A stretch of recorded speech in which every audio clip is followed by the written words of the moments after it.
Hello everyone, it's Jamal Thomas. Welcome to the Progressive Soapbox. So, I don't have anything written or planned for this one. Actually, I didn't have anything written or planned for the last one. But I found this one fascinating, slightly blown away by it, and so I want to talk about it. This one is an 420 episode. So yeah, this is a Blazeman if you got one, because I need you to detach yourself from this kind of normal waking reality of sorts. So, and I see myself talking, so everything looks green. Alright, let's get weird. Let's get bizarre.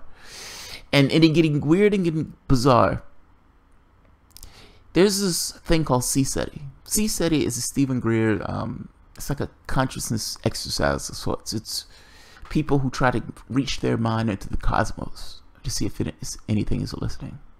Does anybody out there? And not just is anybody out there sending some kind of beam or wave, but these people are making this kind of point of consciousness is a fundamental basis of our existence. There are other beings out there that understands that and can use that and can communicate with that. Whether they're right or wrong is besides the point. It's an interesting thought. Now, this is kind of one of those things where for me it's like either you try it or you don't. You either try it or you don't. Look, I've mentioned before when I was younger, I did that thing of, hey, these people say spirit guides exist, and it's like, no fucking way. Okay, they say this is how you do the contact, and you do it. Now, this is one of those things where it's like, experience begets experience to some degree. And then what I mean by that is, my wife loves me dearly. At least I think she does. I hope she does. I don't think she stays here for the hell of it. I can explain to her some of my experiences with the spirit guide stuff, or whatever the being is stuff. And even though there's a certain amount of ambiguity in the experience, meaning it's possible that's my subconscious fucking with me, there's something in you that says, no, it's not your subconscious fucking with you. Particularly when you get a little bit more involved into the experience itself, where it's repetitive, where it's not just, oh, this is just a once-off, it's somewhat of a repetitive thing. You're talking to something that seems to be external of yourself. Now, I could explain that to my wife. I could give her each and every experience in detail. Doesn't matter. She didn't experience it. You're stuck in this unenviable position of either you believe me or you don't. And both of those things put you in the same spot. You know nothing. You know nothing. Everything, in a sense, is ambiguity. Experience is the point. That's the point. That's what I fell down on. Either that stuff is real or that stuff is not. And if it's real, I should be able to prove it to some degree. I'm going to it with an open mind, and I should be able to prove it to some degree. Now, in that case, that expanded my perspective on stuff tremendously. I probably would have been an atheist otherwise. Like, and what I mean by that is, it's the honest appraisal of it is, there's some phenomena here. I don't know what that phenomena is, but there is some phenomena here. There's something going on. How do I expand upon what I've known? And then you start going into this thing of, when you hear someone else say something, and you say, okay, 80% of that I've experienced. Do I give them the benefit of the doubt for the other 20? Experience to some degree begets experience. Anybody who's had some kind of weird and off experience, but they know for the most part, or at the very least believe in their bones, that it wasn't some subconscious thing. And look, there are some people who may go overboard. Don't get me wrong. I'm not talking about the people that go overboard. Like, I met a woman. I met a woman who said, I was stopped by an angel. And I was like, really? Why did you think it was an angel? She says, because when I looked up, the person was gone and nobody knew who it was. And I'm like, is it just possible that nobody was paying attention? Like, it's like, come on. That's a little much. That's a little much. But excluding the margins. I'm just talking about the people who've full-on experienced stuff in this way. And those people know exactly what I'm talking about. And this is not to be exclusion of anybody else. It's one of those things of, you meet sincere people sometimes and they will say, this is what I experienced. And then in your case, you can say, hey, I experienced 90 or 80% of that. Not all of it, 80% of it. There's some phenomenology here that all of these people are coming in contact with. So from that, you get certain other ideas, or your mind is somewhat expanded by this stuff.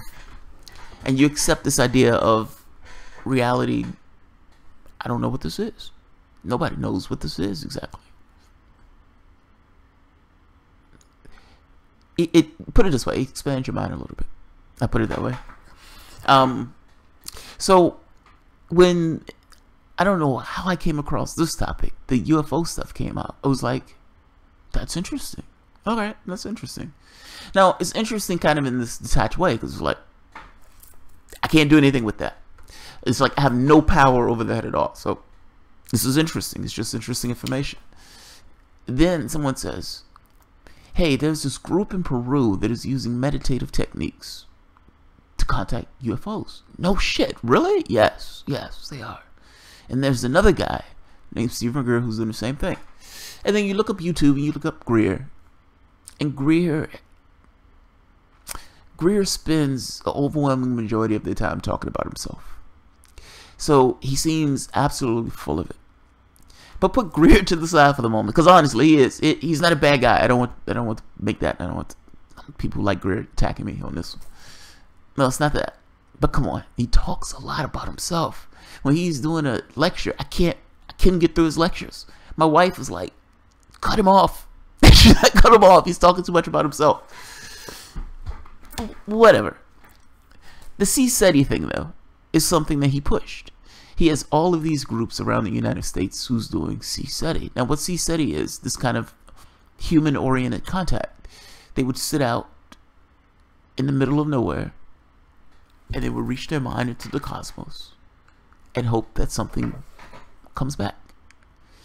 Now, this sounds absolutely fucking amazing. And yet, they get results. That's the wild part. They get results. Now, it's not a situation where they get results each and every time, but you can look up on YouTube.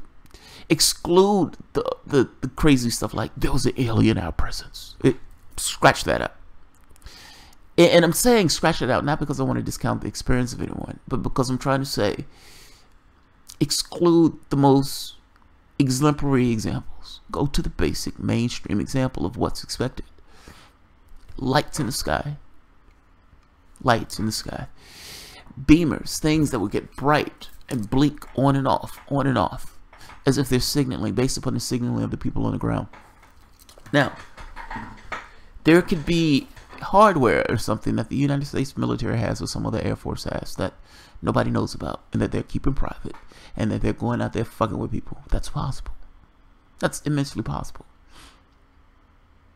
But to any degree, is it possible that our understanding of consciousness is immensely limited? And in being immensely limited, these people have stumbled onto something that allows them to reach their mind out into the cosmos and have something reach back. If it's a 420, let it be a 420, right?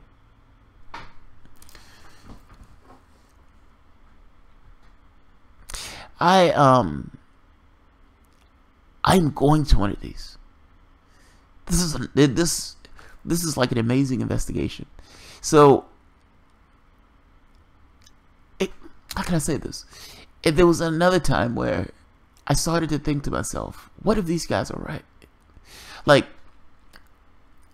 my ideas on consciousness and everything else does kind of reach the paradigm of, yeah, I think this is what we are.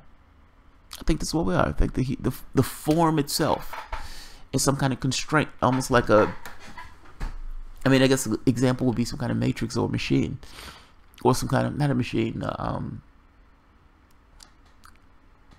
it's like The character in your video game, if you're playing World of Warcraft, that character has an arm, it has a leg, doesn't have a brain. If you cut it open, it will have a brain. If you cut its leg off, it will bleed, but there's no blood there. All of those things are, you know, this kind of rule set that the person is constrained by. You do the same thing in a dream state. Why would this be all of a sudden something radically different? You have a body in a dream state. You're looking through eyes, even though you're the totality of that dream state. You're taking this first person perspective. You're the totality of the dream state. When you're looking up the sky, you see stars. When you're talking to your wife or your girlfriend or your husband in that dream state, when you're getting in your car and driving, when you're strolling about, all of that is you. All of it is you. And yet you're experiencing it through a first person perspective. Why do you believe that your outside world is radically different? Or the apparatus that allows you to experience this outside world is radically different? If somebody cuts you, yes, you'll bleed. If you get surgery, yes, they were going to see organs and everything else. That's rule set. I mean, look, there's no way to prove that. That's this whole thing of reality. The guy who, Neil deGrasse Tyson was interviewing the guy, and the guy was saying he saw, when you peer down into the basics of reality, you're seeing software like error correction code. And Neil deGrasse Tyson kept asking the guy, are you shitting? He was like, are you serious? This is, yes. Error correction code. Yes, you see this particular code. You see this thing that looks like computer code of sorts. So no, it's not a computer. And then people use a computer thing just purely for the sake of reference. Not it's some kind of computer. It's not that way. At least I don't think it is. I don't think we can have a conception of it. I think we get models of those things that are representative of something else. So if I'm in an out of body state and I'm at a place and I'm seeing books, well, it may be something that contains knowledge. It doesn't necessarily mean it's a book. We see representations. Okay, we're straying away from the topic. CSETI. Yeah, CSETI. I'm going to one of these. I'm enthralled by the concept, if I'm being honest. Whether or not it works or not is kind of besides the point. It would be awesome if it did work. It would be immensely awesome if it did work. It is not easy. For however we're built, we are hardwired for fear. When it's something that we ourselves don't necessarily understand or aren't accustomed to, we freak the fuck out. It's almost like this is just aspect of humanity that's built into us. Think about it for the moment. It's a 420. Invest your emotion into it. What if you were walking outside in your back porch or wherever you are, and you see a craft, and it gets closer and closer and closer? What are you feeling? What if it beeps? What if it puts off any sound at all? What if it lands? What are you feeling? What are you doing? It's almost like it's hardwired. It's almost like the fear is not even coming from you. It almost feels like it's coming from something else, but all of that is just you. Little Miss Muffet sat on a tuffet eating her curds and whey. Along came a spider and sat down beside her and frightened Miss Muffet away. That's propaganda. It didn't frighten Miss Muffet or anything. It didn't do anything to Miss Muffet. It just dropped down. Miss Muffet got scared and ran away. There's a difference in those things. When I was studying this stuff, and the meditation thing came up, I was like, all right, let's try it. Let's try it. Prove it or disprove it. That's the point. I don't care what it is. Prove it or disprove it. Be ambiguous. I want to know for myself. I don't want to believe or disbelieve. It got weird. I put it that way. It got extraordinarily weird. And by weird, I mean, I started having really bizarre dream states where, like, it was, I had two to scare the shit out of me. But, terrified in the first one, I did okay in the second. What I mean is, if your subconscious is testing you, I took it as my subconscious is testing me in this case. Laying down, I hear something upstairs. I get up to go upstairs and I'm frozen. Can't move. fall back down to my bed, and my wife says, "Babe, are you okay?" And I tell her I can't move. And I am terrified because I know that there's something upstairs that's coming downstairs. And I've already kind of thought to myself, this looks like an abduction scenario. And I am terrified. Like, there's this utter sense of panic and dread. And in my head, I'm screaming, no. I wake up. I just wake up. And I wake up embarrassed. I felt like I failed miserably. What I mean is, usually in my dreamscapes, I am a fucking badass. Like, I don't have nightmares. Usually I am okay in those situations for whatever reason. I do pretty well in my dreamscapes. That's what I'm saying. And not in that one. Not in that one at all. That was a man crumbling in fear. Like an embarrassing level of crumbling in fear. Yeah, that was bad. And I woke up feeling like, alright, if there was a test of my subconscious, I failed that miserably. What are you prepared for? What are you willing for? And if you're going to do something like that, if you're going to say, yes, I just want to test this contact, I just want to have this experiment, are you going to be prepared for the consequences if that 1% out of 100 chance, that shit is true? My subconscious was fucking with me. It did the same thing again a few months later. Second time around, I did okay. I'm in bed. I hear something upstairs. I try to move. I can't move. This time I'm not allowed to get up. And not being allowed to move, I am in bed, terrified. Utterly terrified. There is something about being frozen that freaks you the fuck out. And yes, even though I might have been dreaming, I was...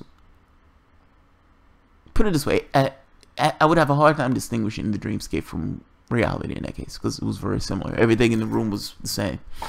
The only difference, yeah, everything in the room for the most part was the same. But it was too much. It was weirdness in it, which made me think it was a dreamscape.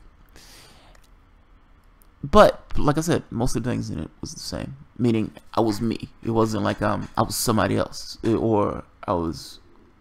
You know, sometimes like in a dreamscape, you walk into the room, there's a camel. You just said hello to the camel, you keep going, and it's as if that camel is the most realest thing in the world.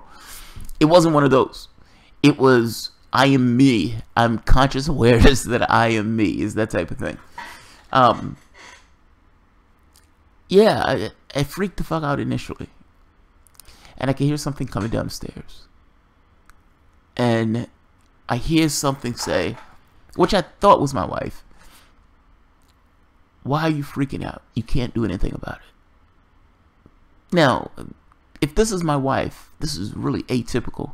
Like, between the two of us, I would be the one trying to calm her down, not the other way around. But I assume it's my wife. And it's like, why are you freaking out? Just calm down. Well, it's like, you can't do anything about it. Calm down. And at that point, I started telling myself, yeah, she's right. Calm down. And I'm talking myself down. Keep calm. Calm down. Calm down. It's okay. Don't stress it. Calm down. I hear something walk into the room. And as I hear something walk into the room, I'm still telling myself, keep calm. Now, at this point, I have an ace in the hole, though. I am ferociously curious. I am immensely curious. And all of that fear that I had, all that trepidation, oozed away into this.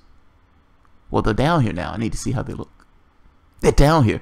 I mean, yes, I'm frozen in bed, but fuck, man, they're down here. Take the opportunity. All of the fear drained away. All of that fear turned into this thing of, I want to see how they look. What do they look like? What do they look like? Who's in my room? There's somebody in my room. Somebody that had the capacity to freeze me upstairs is in my room. I want to see who that is. And I hear people talking, saying, oh, he's curious. He's curious. And the more curious I got, the less restraint I had. Meaning, as the fear drained away, I was able to get up. And as I got up, I looked. And I saw a human woman staring back at me. And I immediately thought, bullshit. I'm like, this is bull. This is bull. That image is not real. That's what I thought. But I woke up. And once I woke up, I thought to myself, that's not bad. Considering what took place in the first one, that's not bad. That's not bad. If I was joking with my wife, if we're going to some farm or somewhere like that, and the people are they're going to do the meditations, or we're going to do the meditations, and I guess we're just going to sit out, sit in our mind to the cosmos. I don't know. I got to be honest. It's kind of wild. It's kind of wild. And again, I don't have this thing that it will work or it won't work. I'm ambiguous for it. It's like if I say yes, it's going to work. No, it's not going to work. Both of those things are just beliefs. I have no clue. I'm more interested and curious about the people themselves. Like, who's coming to that? I want to talk to those people. What are the prior experiences they've had doing this? Like, you know, as I saw the satellite. How do you know it wasn't the satellite? It's that type of thing. I want actual experiences. This thing lit up the sky and it made it look like it was daytime. Okay, that's a real experience. What do you have video of? What? Those are the people I want to talk to. And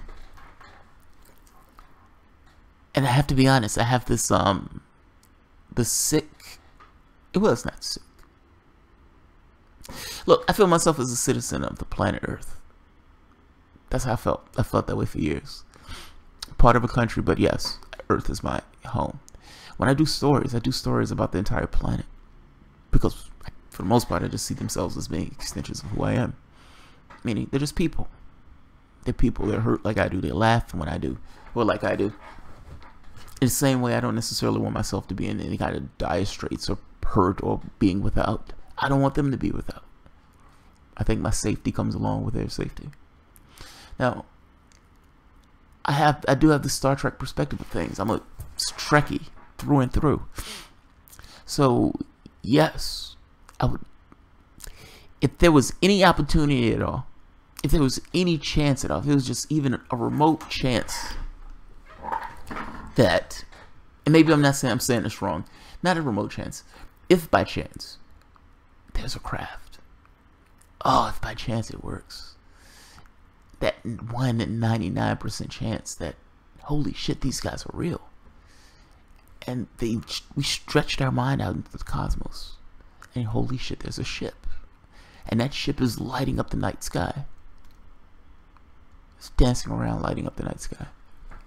Now, at this point, I think my wife would get up and leave. She would go back to the car. I honestly believe she would go back to the car. At this point, the hairs on the back of my arm stand up. But I'm not going anywhere. If that thing gets closer, I don't give a shit what everybody else do. I am not going anywhere. If that thing lands, I've already told her, I am hugging the first thing that comes out that craft. I don't give a shit what it looks like. Welcome to Earth, space brother. Now, in all honesty, no, I would try to stand. Honestly, I would try to stand. I think I would try to stand. I don't think I would go anywhere. Whether or not I will hug whatever comes out that craft or not, that's optional. I put that question mark behind that one. But yes, I have to be honest. I would love for contact in that way.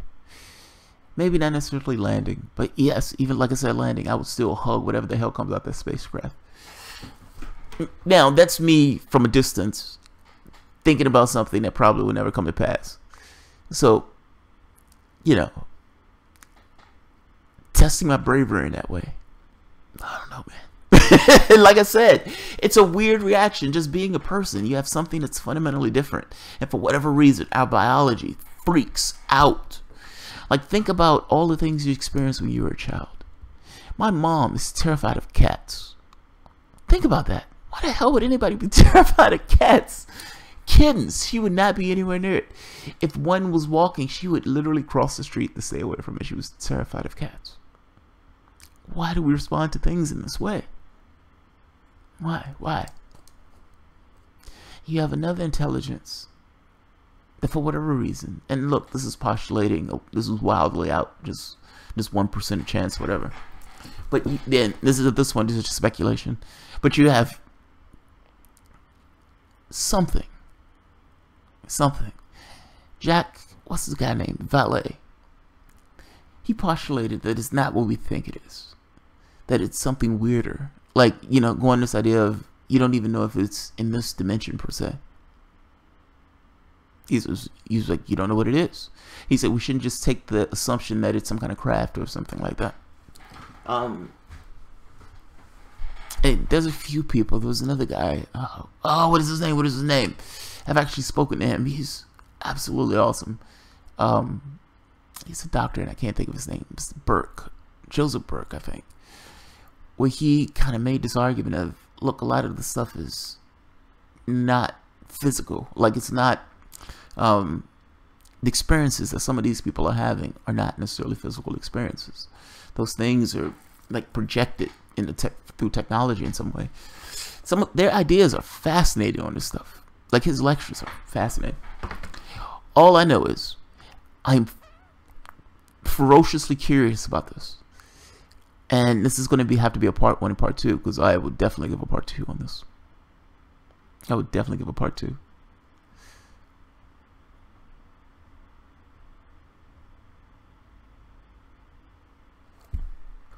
Let's see.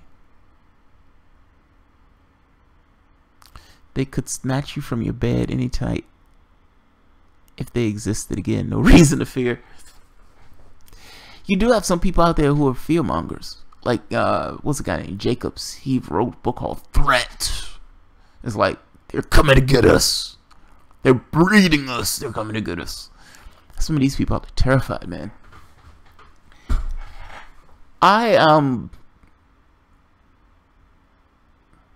It's weird. We have this way of needing to persist something, like the way things are.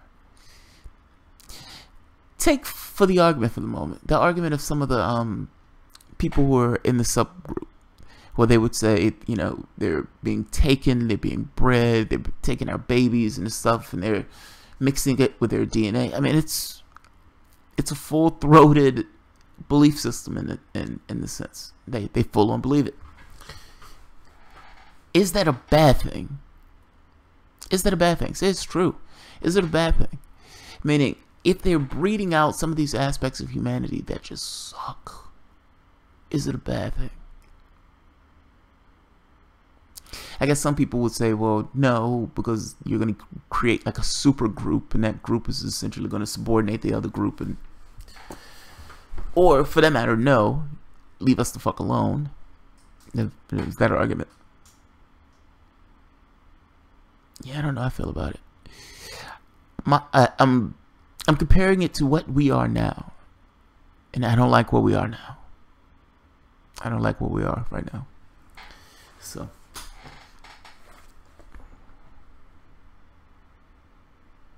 Barry Jennings, the CIA did come on and said they were responsible for much of the sightings in the 60s and 70s. They might have been responsible for some, but the literature is too verbose. Like, when they're saying sightings, they're talking about, people are talking about like major craft sightings where pilots are going up chasing quote unquote bogeys all over the nations. I can see the CIA creating some kind of, you know, but put it this way. If a British pilot comes down from NATO and says, yes, I chased this particular thing and this thing was this long and it was going this fast and I had never seen anything like it.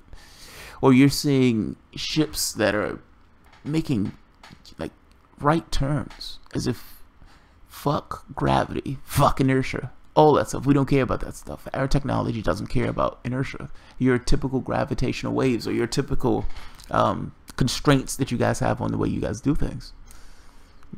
CIA wouldn't have the technology, or if they did, they need to come out, because that would be some amazing fucking technology.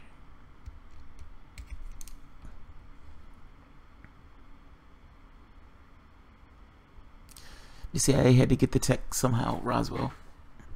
To serve man. Bob Rubenera. To serve man. Oh man. if you haven't seen it, you have to see this Twilight Zone episode, To Serve Man. It is classic. It is classic.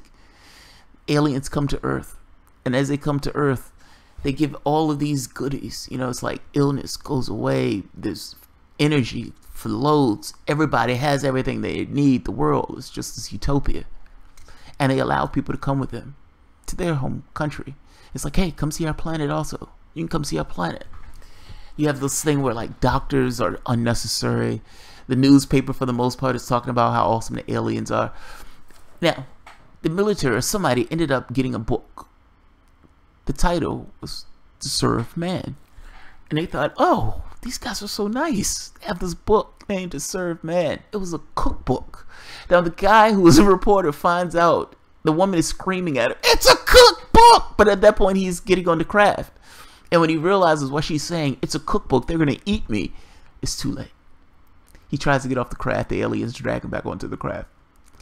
The entirety of it is him explaining the story while he's on the craft, and they're trying to fatten him up. They're like, hey, you don't look, you know, you've lost weight. You need to eat more. And they were trying to feed him more food, fatten him up. So by the time he gets back to their home world, he'll be fat enough to slaughter. That was an awesome video. Yeah, Bob, good job. Good job. Good job. That video is so awesome. That video is so awesome. We're there right now, only it's not for aliens, it's for oligarchy. The difference is, man, there's 99% of us. How can you blame oligarchy if you don't have your shit together? Like, don't get me wrong, I get it. I mean, it's one of those things where it's like, look, I have to have a certain amount of compassion. Look, part of yeah, I always say 420 is my heart center. Part of this is that each part of the economic ladder is bribed to some degree. You have people who are massively wealthy. Now, everybody else on the economic spectrum understands scarcity. They know it. They can see it. They're not that far away from it. The 99%, they're not that far away from scarcity at any particular time of their life. So if they can see it in that way, what do you think to yourself? I need to find my niche. I need to do my stupid humor trick because I need to make my way in this world. I don't want to be there. I don't want to be there. These high ideals are great. I don't want to be there. I don't want to be in scarcity. Now, those people get their scratch. And they do whatever they do to continue to get their scratch. The next group below them do the exact same thing. The next group below them do the exact same thing. And each person along the spectrum says to themselves, at least I have this. At least I have this. I could be without this. There are people right now without this. Yes, it's not enough, but it's enough to get by. You have this going all the way along, all the way down the chain economically. You add a certain amount of status to it. You add this idea of meritocracy. Hey, he was more meritorious than me, so it's okay. They weren't meritorious enough, so it's okay. They earned their poverty. I earned my success. It's pretty convenient. It's pretty convenient. Nobody asks the question of, hey, do you really want poverty in your society at all? And are you okay with dealing with the consequences of poverty, like crime and corruption and greed and all these other things? You can add war, prison system, even drug use. Even drug use. People trying to find an escape from their day-to-day.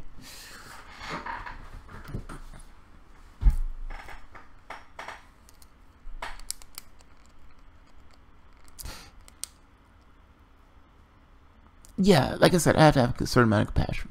I mean, because it is one of those things where the way the society has arranged itself from a model standpoint, from game space standpoint, it incentivizes people to do their own little niche and keep it moving. How much energy does this person have in a day after they spend 40 hours working a week? How much? How much time do you have to devote to this revolution of sorts? If you have enough, you may have enough for you. What are you going to do? Not take care of your family? Like, this is kind of my point. Each person is kind of forced into this game space to contort a particular way to get just enough to get by. You just have a lot of people in the game space that don't get by. The game space does not provide for them in that way. But those people, for the most part, are ignored. It only takes it when those people start getting riled up where people notice. Things start to change. It's weird because you have this situation where there's a majority of the people in poverty. America, though, have this idea. They've sold this idea of rugged individualism. That poverty is somehow this horrible thing. And if you're in poverty, if you acknowledge the fact that you're in poverty, that you yourself are tarred by this particular thing, this country is odd in the way that it looks at this stuff. You would want that the country says, hey, there's certain things that we don't let our people go beyond. It doesn't do that. It doesn't do that. And that's not just for blacks, that's for the entire country, the majority of the country, or the majority of the people on welfare are white. This is not just a black thing. This is both. Or I should say all. I just wish, like I said, I kind of made this point before when they were going to Congress about the medical thing.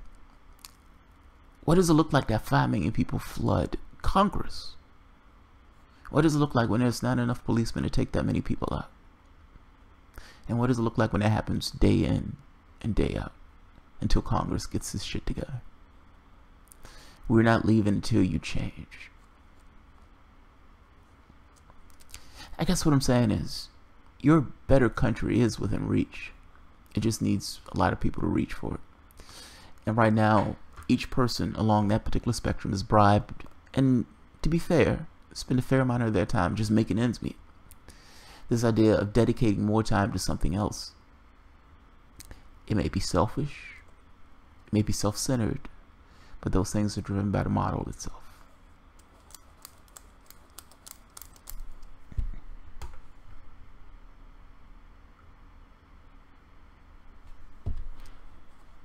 You know, the funny part is, when I hear people talk about, like, you don't know what's out there.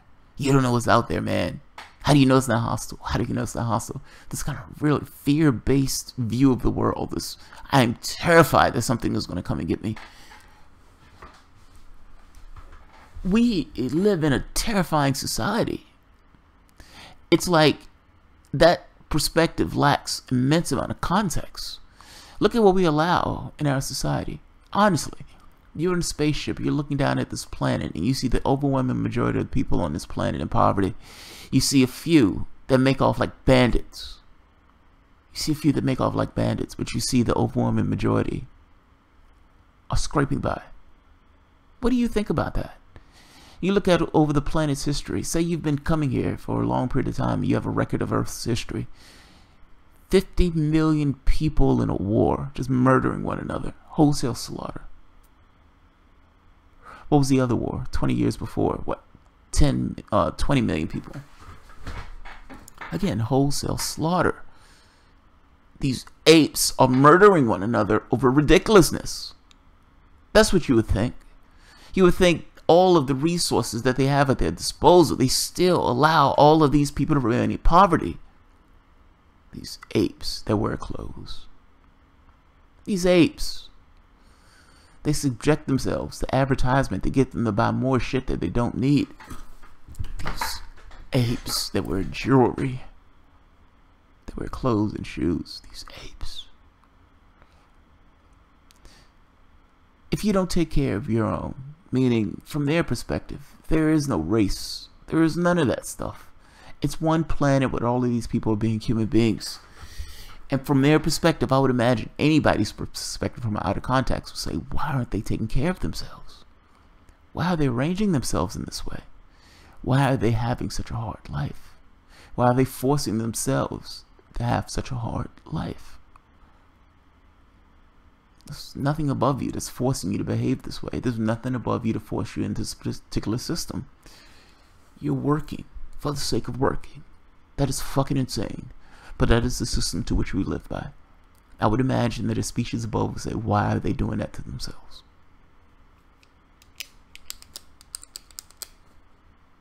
Ape with a Rolex and an iPhone, yes.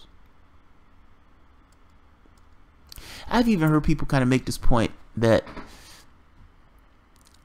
like the government itself has had contact with this kind of outside species, and that there's president's orders, or essentially that stuff remains under wraps based on president's executive order, meaning any particular president can come in that executive order, but all of these things are managed through executive order. I've even heard somebody kind of make this convincing case that black budget projects kind of just sprawled away, and the government itself kind of loses track just from one administration to the next to the next. They lose track of the things that these guys are doing, so they can't necessarily see all of the programs that are intact. I don't know. It depends on how much power you believe the presidency has, or if you believe there's something, you know, darker lurking in the background. I don't know. I don't know. I suspect nobody knows unless they're actually back there, or they've been reporting on it.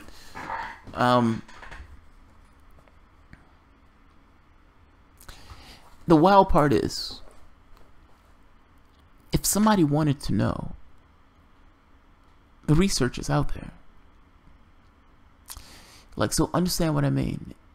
There's convincing evidence. Like, let's say 99% of everything that takes place in this regard is just bull.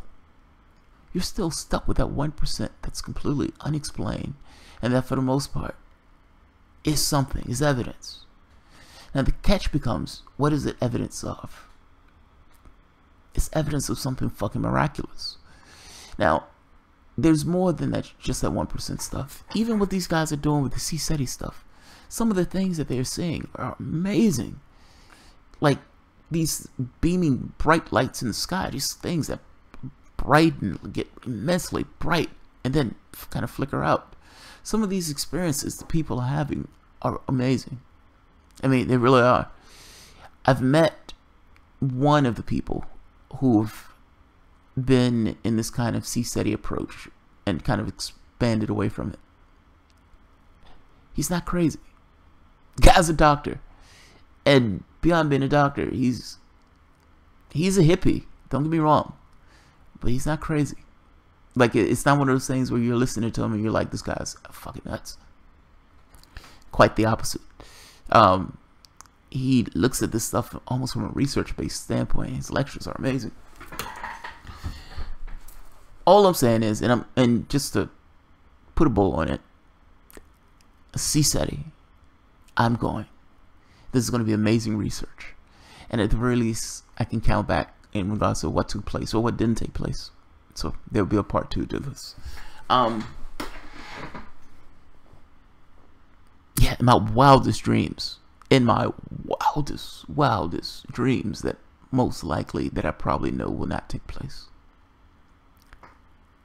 That would be nice to see at least a flasher. Like seeing one of those things that balloon up and then kind of blink out. That would be amazing to see in and of itself. Like, it's one thing to believe, it's another thing to know. Those are two very different things. Like I said before, it's like somebody says something and you're like, okay, either I believe you or I don't. Both of those leave me in the exact same spot. It's different to know. Even when you're terrified, even when you're scared, at the very least, you end up saying, all right, at least I know. At least I know. I would absolutely love, I would be blown away. I would come back here beaming. I would be beaming if there was something like that that took place. I wonder, can we videotape this? Yeah, we should be able to videotape. I'll make sure my camera's thing loaded. Yeah, I think that's everything. Yeah, man, I would stand there. I think I would have the balls to stand there. If it gets larger and larger and larger, I think I would have the balls to stand there. And like I said, as it lands, I don't care what's coming out that shit. I'm giving it a hug. Space brother. Like, come here, come here, come here. He'll probably zap me with something. It's like, you see that animal tried to hug us? That animal tried to attack us. I would hope it wouldn't. Yeah, I would hope it wouldn't zap me with anything. My wife was like, what if it's like an insect? I don't give a shit, I'm hugging it. What if it's like a praying mantis or some kind of bug? Yeah, I'm hugging it. I'm hugging it. Yeah. All right. Unacknowledged. Yeah, I haven't seen it yet. This unacknowledged thing. Yeah, so Stephen Greer has this video called Unacknowledged. Like I said, man, some of his stuff can get wild. Some of his stuff can get real wild. I like the more the consciousness stuff. I'm okay with the nuts and bolts stuff. I'm okay with the consciousness stuff. I'm okay with only because of my experiences when I was younger. The nuts and bolts of the craft thing. Okay, I could wrap my head around that. I'm okay with his contactee list. Like the people who are like in the military and NASA, all these other things. That one is amazing. He had a thing where he brought in senators and all sorts of stuff, and he had all these people giving this kind of testimony. So that part, yes. When he gets into this like animatronic UFO stuff, saying how the government is having people abducted, yeah, he loses me. He loses me completely on that. It's like the United States government is dicking around having people abducted by animatronic aliens. Like, all right, dude, this is where I get off. This is where I get off. Somebody told me one day, he said, it may be true, but I don't believe it. Yeah, it may be true, but I don't believe it. I don't believe it. My paradigm of reality cannot accept that. Like, it's one of those things where it would blow my mind to such a degree that I just can't accept it. Yeah. So I will leave it at that. Yeah, I'll leave it at that. It's just open talk. It should be fascinating. I'm fascinated by this experience and being able to talk to these people. So yeah, there has to be a part 2. Whether something happens or not, it has to be a part 2. It has to be. At the very least, I can report on what they've said their experiences were, why they believe this is working, or why it hasn't worked for them. Either way, it should be fascinating. This is in October, so. Alright guys, if you enjoyed the content, feel free to share, write, subscribe, and of course, you can always support the work through Patreon. And by the way, Lauren keeps it tethered to your body. Who said you have a body? This is Red in Economics. I don't know if she's still here. Oh, she is still here. Alright, so Red in Economics. It's this question. She says, consciousness freaks me out. What keeps it tethered to your body? How do you know you have a body? Honestly, and bear with me, it's a 420. So for the moment, give me the benefit of the doubt. How do you know you have a body? How do you know that what you think is your body is actually just your consciousness giving you this kind of, this vehicle of sorts to go through? Like there's a rule set that has certain constraints that your consciousness had to abide by, but ultimately that's just consciousness. When you're in a dream state and you're looking through your body, you're looking through eyes. Again, you're moving around in that space. You're talking to friends and family and everything else. That's you. That's just you. That's just consciousness. There's nothing else. Everything in that dream space is just you, even though you're looking through 2 eyes. Now, we wake up and we immediately assume that the experience that we're having now, meaning in your waking consciousness, is fundamentally and completely different than the experience you just had in your dream state. You had a solid body in your dream state. If you hug somebody, that will be a solid experience. Why is it different? How do you know it's different?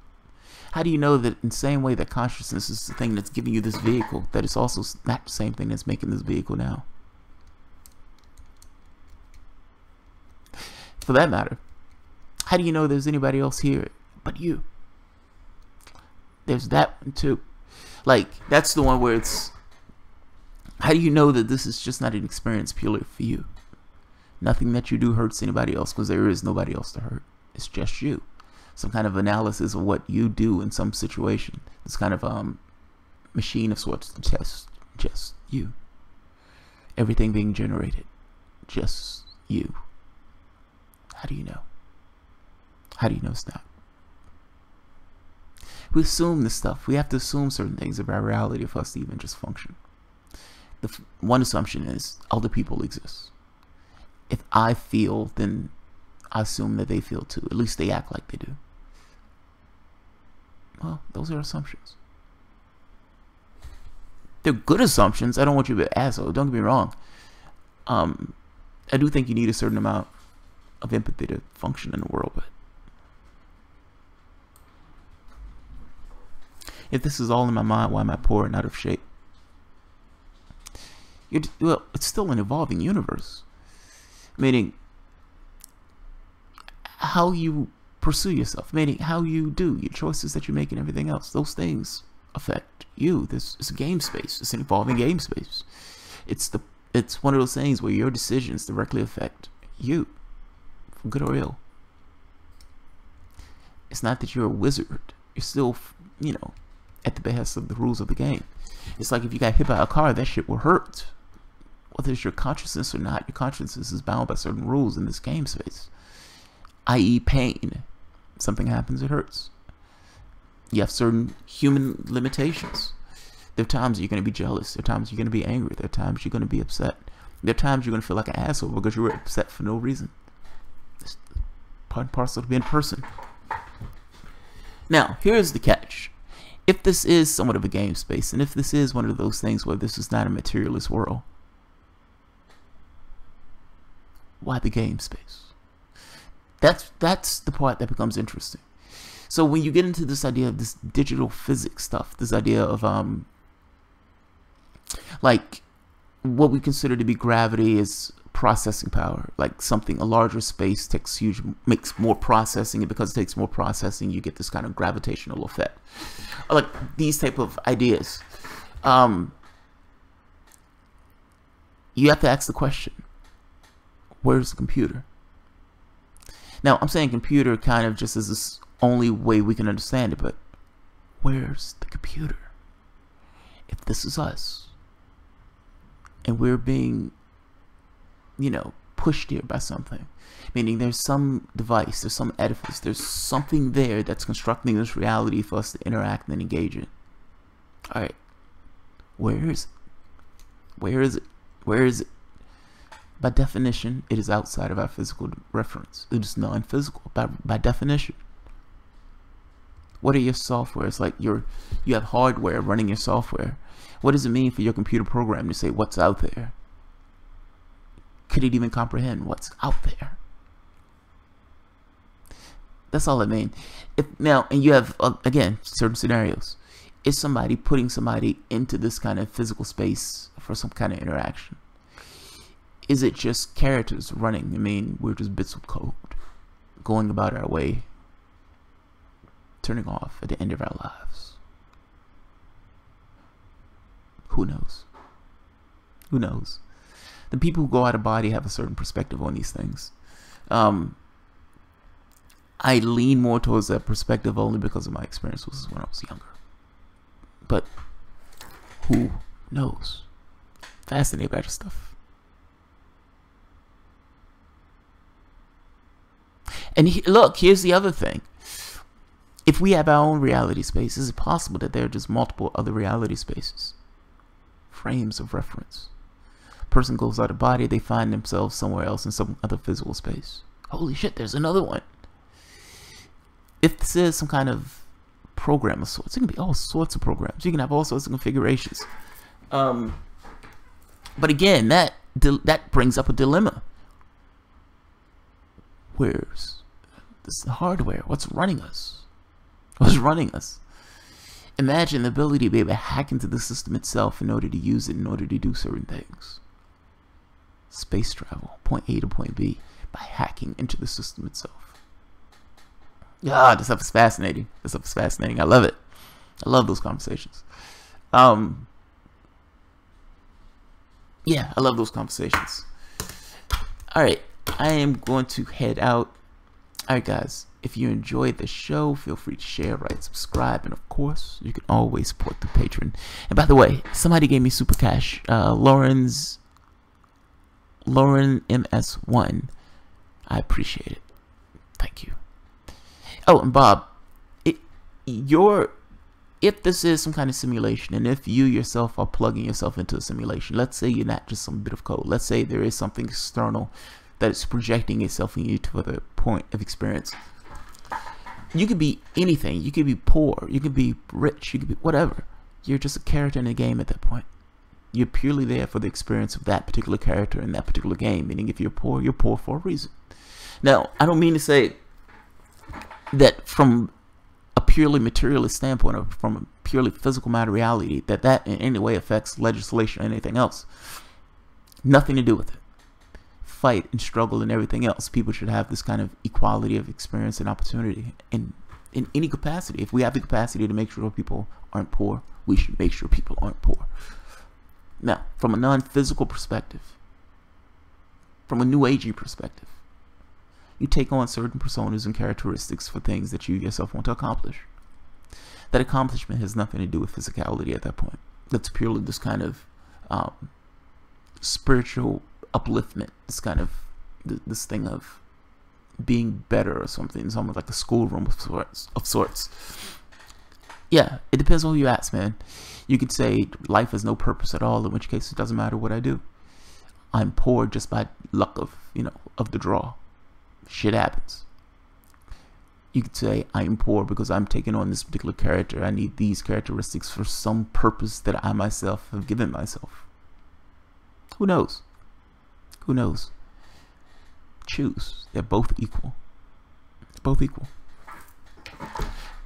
Alright. This turtle's all the way down. I don't know what that means.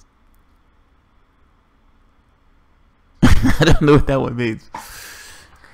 Alright, I'm gonna go. I hear my wife rummaging about. Alright, guys. Yeah, have a good one.